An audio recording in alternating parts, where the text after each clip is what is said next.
ഇതെൻ്റെ ഇൻഡിവിജ്വലായിട്ടുള്ള ഞാനെന്ന് മേജർ രവി ഒരു ഹിന്ദു സമുദായത്തിൽ ജനിച്ചിട്ടുള്ളതും ആ ആചാരങ്ങളെ ഫോളോ ചെയ്തിട്ടുള്ള ഒരാളായിട്ട് ബ്രിട്ടാസിന് ഉത്തരം കൊടുക്കാനെന്ന് പറഞ്ഞാൽ അതൊരു ഉത്തരം കൊടുക്കലല്ല,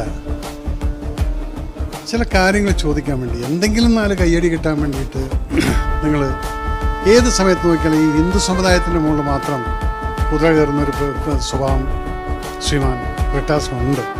അദ്ദേഹം എന്തുകൊണ്ട് ഇതേപോലുള്ള വിശ്വാസങ്ങൾ കൈകടത്തിയിട്ട് ഒരു വാക്ക് പറയാനുള്ള ചാൻകൂട്ട ഈ മനുഷ്യരുണ്ട് ഇല്ല. അതെന്താണെന്ന് വെച്ചാൽ ഇവിടുത്തെ ഹിന്ദു ജനറലി അവർ റിയാക്ട് ചെയ്യാറില്ല വിട്ടേക്ക്. കാരണം അത് സനാതന ധർമ്മത്തിൻ്റെ ഒരു ഭാഗമാണ്, ലിവ് ആൻഡ് ലെറ്റ് ലീവ് എന്ന്. അത് വിചാരിച്ചിട്ട് ഈ ജോൺ ബ്രിട്ടാസ് എന്ന് പറയുന്ന ഒരു MP, അദ്ദേഹം എലക്റ്റഡ് ഒന്നുമല്ല, അദ്ദേഹം മുഖ്യമന്ത്രി പിണറായി വിജയൻ്റെ ഔദാര്യത്തിൽ MP ആയിട്ടുള്ള ഒരു വ്യക്തിയാണ്, പാർട്ടിക്കാരൻ പോലും അല്ല അദ്ദേഹം. അപ്പം അതുകൊണ്ട് ഇവിടെ ഈ മലയാളികളുടെ കയ്യിൽ നിന്ന് വല്ല 4 കയ്യടി വാങ്ങിക്കാൻ വേണ്ടിയിട്ട് കുംഭമേളയിൽ മുങ്ങി കുളിച്ചാൽ അതാവും ഇതാവും.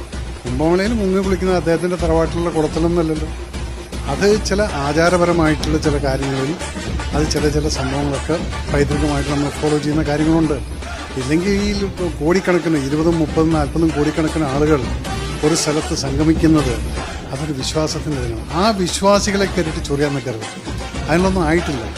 കാരണം ഇദ്ദേഹം ഈ വെറുതെ കയ്യടി വാങ്ങിക്കാൻ വേണ്ടിയിട്ട് പാർലമെൻറ്റിലെല്ലാം 2 മുറി ഇംഗ്ലീഷും പറഞ്ഞുകൊണ്ട് നിൽക്കുന്നത് പോലെ മലയാളത്തിൽ ഹിന്ദുക്കളെ കയറിയിട്ട് ചൊറിയാൻ നിൽക്കരുത്. ഇതേ ആളോട് ഞാനൊന്ന് ചോദിക്കുകയാണ്, MP അല്ലേ, താങ്കളതൊന്ന് ഹിന്ദിയിൽ അവിടെ നോർത്തിൽ നിന്നിട്ടൊന്ന് പറയും, അപ്പം അറിയാൻ വിവരം എന്താണ്. അതുകൊണ്ട് ഇനി മേലില്ലെങ്കിൽ ഈ ഹിന്ദുവിനെ കയറി ചൊറിയുന്ന പരിപാടി, അതാണ് ഞാൻ പറഞ്ഞത്. ഞാൻ പാർട്ടിക്കാരനായിട്ടല്ല പറയുന്നത്, ഞാൻ മേജർ രവി എന്ന് പറയുന്നത് ഹിന്ദു സമുദായത്തിൽ ജനിച്ചു വളർന്ന ആ സംസ്കാരത്തിനെ ഫോളോ ചെയ്യുന്നു. അപ്പോൾ ഞാൻ അദ്ദേഹത്തിൻ്റെ അടുത്ത് ഞാൻ ഒരിക്കലും ചോദിച്ചില്ല, നിങ്ങളുടെ മകളെ നിങ്ങൾ എന്തിനാണ് നിങ്ങൾ കല്യാണം പള്ളിയുടെ ആചാരപ്രകാരം നടത്തിയത്, അല്ലെങ്കിൽ മാമോദീസ മുക്കിയിട്ടില്ലേ? അതൊക്കെ ഞാൻ ചോദിച്ചു കഴിഞ്ഞാൽ ഈ മുക്കലിനും ആ മുക്കലിനും തമ്മിൽ എന്താ വ്യത്യാസം എന്ന് തോന്നും. ഇവിടെ ഗംഗയിൽ മുങ്ങുന്നതും മാമോദീസ മുങ്ങുന്നതും ഇതൊക്കെ ഞാൻ ചോദിച്ചു കഴിഞ്ഞാൽ ഇത് നമ്മൾ വെറുതെ വർഗീയത ഉണ്ടാക്കുക. അപ്പോൾ ഇദ്ദേഹത്തിനോട് തന്നെ എനിക്ക് ഒന്നേ പറയാനുള്ളൂ, നിങ്ങൾ MP ആയിരിക്കാം, എന്തോ ആയിക്കോട്ടെ, പക്ഷേ ഞാനെന്ന് പറയുന്ന ഹിന്ദുവിൻ്റെ നെഞ്ചത്ത് കയറാൻ നിൽക്കരുത്.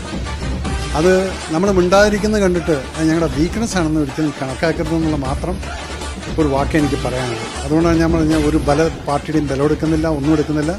താങ്കൾ പറഞ്ഞത് തെറ്റാണ്, ആ തെറ്റിനെ താങ്കൾ അത് തിരുത്തണം.